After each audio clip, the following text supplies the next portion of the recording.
अध्याय 2 इस्लाम में बुनियादी विश्वास। मुसलमानों का मानना है कि इस्लाम अब्राहमिक स्कूल का अंतिम एकेश्वरवादी धर्म है। अल्लाह इस्लामिक ईश्वर, जिसे मुसलमानों ने यहूदियों और ईसाइयों के समान ईश्वर होने का दावा किया था, ने आदम और हव्वा के निर्माण के बाद से मानव जाति के लिए अपने मार्गदर्शन का प्रचार करने के लिए उत्तराधिकार में 124,000 नबियों को भेजा था। पैगंबरों के इस उत्तराधिकार में आदम पहले थे और मोहम्मद आखिरी थे। मोहम्मद अंतिम नबी और उन सभी में सर्वश्रेष्ठ थे। वह सभी समय के लिए मानव जीवन की सर्वोच्च पूर्णता थे। अंतिम और सर्वश्रेष्ठ नबी भी भगवान के सिद्ध अंतिम दिव्य रहस्योद्घाटन कुरान लाए और भगवान के अंतिम धर्म इस्लाम की स्थापना की। ईश्वर द्वारा भेजे गए पहले के रहस्योद्घाटन और पंथ, जैसे कि यहूदी और ईसाई धर्म ग्रंथ और धर्म अपूर्ण और अंतिम से कमतर हैं। अल्लाह खुद कुरान में दावा करता है कि उसने इस्लाम को अन्य सभी धर्मों को निरस्त करने और बदलने के लिए भेजा। उसने अल्लाह ने अपने रसूल मोहम्मद को मार्गदर्शन और केवल सच्चे धर्म के साथ भेजा है कि वह इसे सभी धर्मों पर हावी कर सके। कुरान 48-28। इस्लाम का दावा है कि समय के साथ यहूदियों द्वारा यहूदी धर्म ग्रंथों को विकृत या बदल दिया गया है। कुरान 2:59। इसलिए इसे रद्द किया जाता है और इसे छोड़ दिया जाना चाहिए। ईसाई धर्म ग्रंथों का इसमें बेहतर मूल्यांकन मिलता है, हालांकि इसे इस्लाम से कमतर माना जाता है, फिर भी यह मान्य है।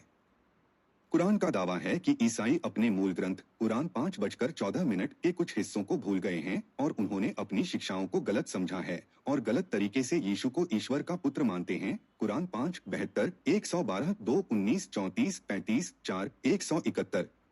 यह भी दावा करता है कि ईसाई गलत तरीके से यीशु को 3 में से एक के रूप में श्रेय देते हैं, यानी 3 देवताओं या ट्रिनिटी में से एक। कुरान 5:73, 4, 171। हालांकि ईसाई अपने धर्म का गलत तरीके से पालन करते हैं, अल्लाह ने ईसाई धर्म को पूरी तरह से रद्द नहीं किया, लेकिन उम्मीद है कि यह अंततः इस्लाम कुरान 48-28 से अलग हो जाएगा। अजीब तरह से पैगंबर मोहम्मद को यह समझाने के लिए भेजने के बजाय कि कैसे यहूदियों ने टोरा ओल्ड टेस्टामेंट को भ्रष्ट किया था या कैसे ईसाई बाइबल नए नियम को भूल गए और गलत समझा, और उन तत्वों और वर्गों को ठीक करने के लिए भगवान ने एक पूरी तरह से अलग धर्म को नीचे भेजने के लिए चुना। पैगंबर मोहम्मद इसके सिर।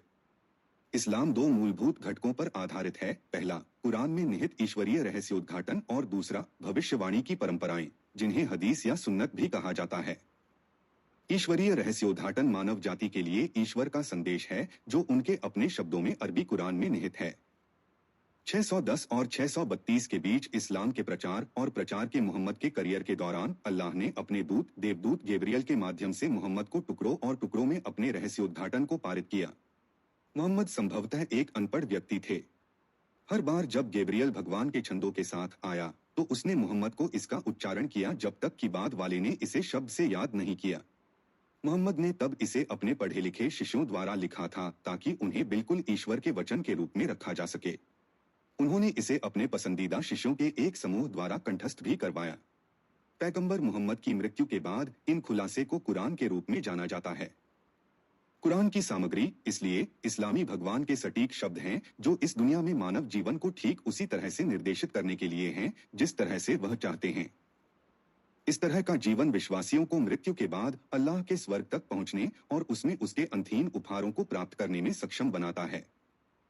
दूसरा तत्व वास्तव में इस्लामी पंथ का दूसरा भाग भविष्यवाणी परंपराएं हैं। पैगंबर मोहम्मद की बातें, कर्म और कार्य, जिन्हें सामूहिक रूप से सुन्नत या हदीस कहा जाता है। चूंकि मोहम्मद ईश्वर के असंख्य नबियों में सर्वश्रेष्ठ थे और पृथ्वी पर चलने के लिए मानव जीवन की सर्वोच्च पूर्णता के अवतार थे, मुसलमानों के लिए, वास्तव में सभी मनुष्यों के लिए, स्वर्ग में अल्लाह के उपहारों को प्राप्त करने के लिए एक आदर्श मानव जीवन जीने का एकमात्र तरीका है पैगंबर के नक्शेकदम पर चलना है। इस्लामी मान्यता में जो मुसलमान अपना जीवन पूरी तरह से पैगंबर मोहम्मद के रूप में जीते हैं, वे कभी भी नरक में किसी भी समय की सेवा किए बिना स्वर्ग में प्रवेश करेंगे। लेकिन एक मुसलमान के लिए मोहम्मद के पाप रहित जीवन का अनुकरण करना लगभग असंभव है। इसलिए अधिकांश मुसलमान पहले कुछ समय के लिए इस्लामी नरक की भयानक आग में भूनकर सेवा करेंगे। नरक में उनके निवास की अवधि इस जीवन में उनके द्वारा किए गए पापों की मात्रा से निर्धारित होगी।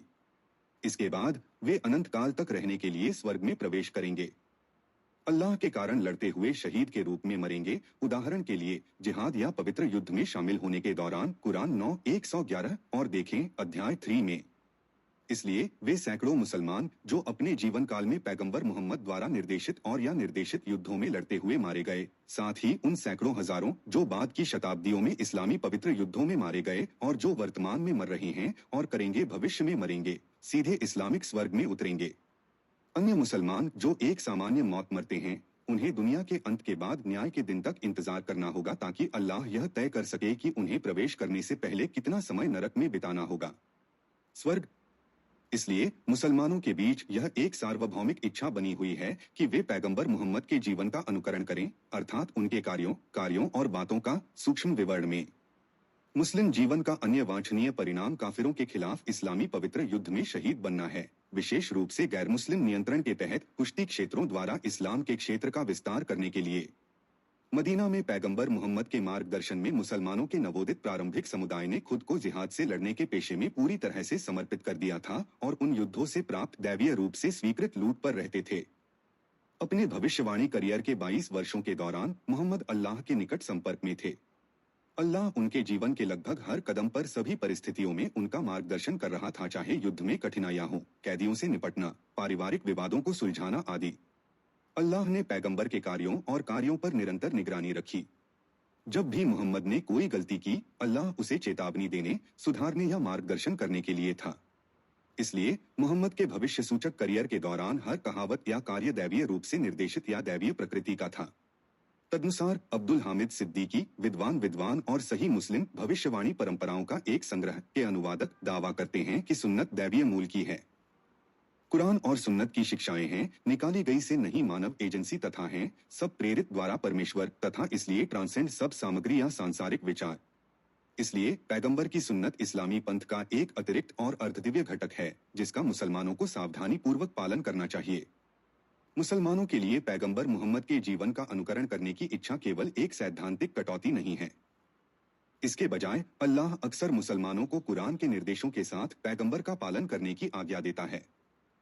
कुरान बार बार कहता है अल्लाह यानी कुरान और उसके रसूल यानी सुन्नत का पालन करें। कुरान 3:32, 4, 13, 59, 69, 5, 92, 8, 1, 20, 46, 9, 71, 24, 47, 51, 52, 54, 56, 33, 33, 47, 33, 49, 14, 58, 13, 64, 12। सुन्नत के आदेश और उपदेश इसलिए इस्लामी पंथ के लगभग दो समान रूप से महत्वपूर्ण हिस्सों का गठन करते हैं। हालांकि इस्लाम के कुछ आधुनिक क्षमा प्रार्थी या तो अवज्ञा या अल्लाह के बार बार अनुस्मारक की अज्ञानता से इस्लाम से सुन्नत को अलग करना चाहते हैं क्योंकि इसकी कुछ सामग्री आधुनिक विवेक में अस्वीकार्य है। वे कुरान को इस्लाम का एकमात्र संविधान बनाना चाहते हैं।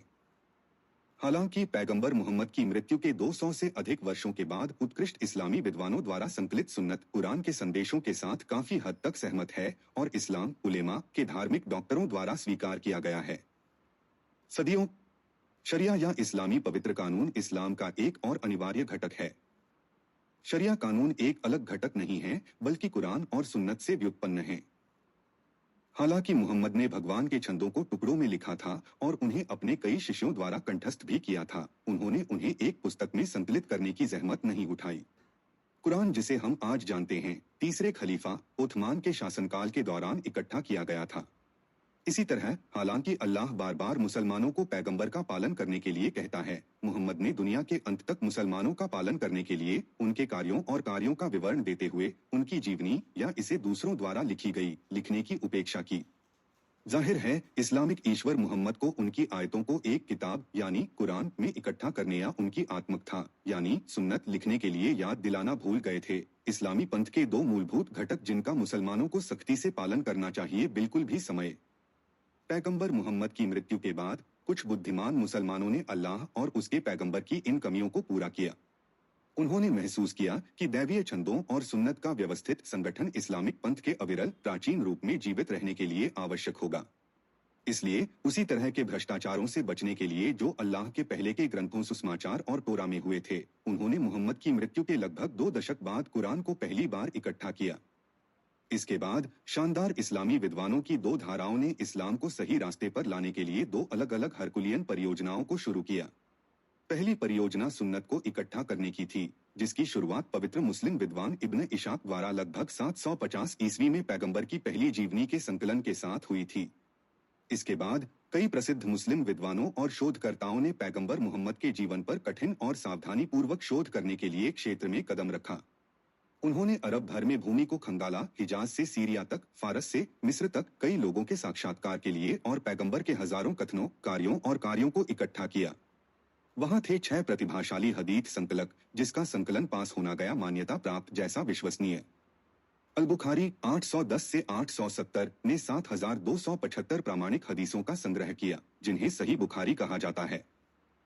मुस्लिम भी बुखारी के एक शिष्य अल हज्जाज 821 से 875 ने 9200 प्रामाणिक हदीसों का संग्रह किया, जिन्हें सही मुस्लिम कहा जाता है। अबू दाऊद 817 से 888 ने 4800 प्रामाणिक हदीसों का संग्रह किया, जिन्हें सुनन अबू कहा जाता है। दाऊद अल तिरमिदी डी 892, इब्न माजा डी 886, इमाम नसाई डी 215, एच सुन्नत के संकलन के चरण के दौरान शानदार इस्लामी विद्वानों की एक और धारा मैदान में दिखाई दी। उन्होंने इस्लामी समाज के लिए अच्छी तरह से परिभाषित कानूनों को तैयार करने के लिए कुरान की आयतों और भविष्यवाणी परंपराओं की सही व्याख्या पर ध्यान केंद्रित किया। इस्लामी न्यायशास्त्र फिक्ह के रूप में जाने जाने वाले इस क्षेत्र में 4 प्रमुख मुस्लिम विद्वानों द्वारा शुरू किए गए 4 प्रमुख स्कूल हैं। वे हैं हनीफा 699 से 767 द्वारा स्थापित हनफी स्कूल, दक्षिण एशिया, मध्य एशिया, तुर्की, बाल्कन, चीन और में मुसलमानों द्वारा बड़े पैमाने पर प्रचलित है। मिस्र 715-795 द्वारा स्थापित मलिकी स्कूल बड़े पैमाने पर उत्तर और पश्चिम अफ्रीका और कई अरब में मुसलमानों द्वारा प्रचलित है। राज्यों 767 से 820 द्वारा स्थापित शफी स्कूल दक्षिण पूर्व एशिया, मिस्र, सोमालिया, इरिट्रिया और यमन में मुसलमानों द्वारा बड़े पैमाने पर प्रचलित है। अन्य हनबल 780 से 855 द्वारा स्थापित हनबली स्कूल बड़े पैमाने पर सऊदी अरब और अन्य अरब में प्रचलित है।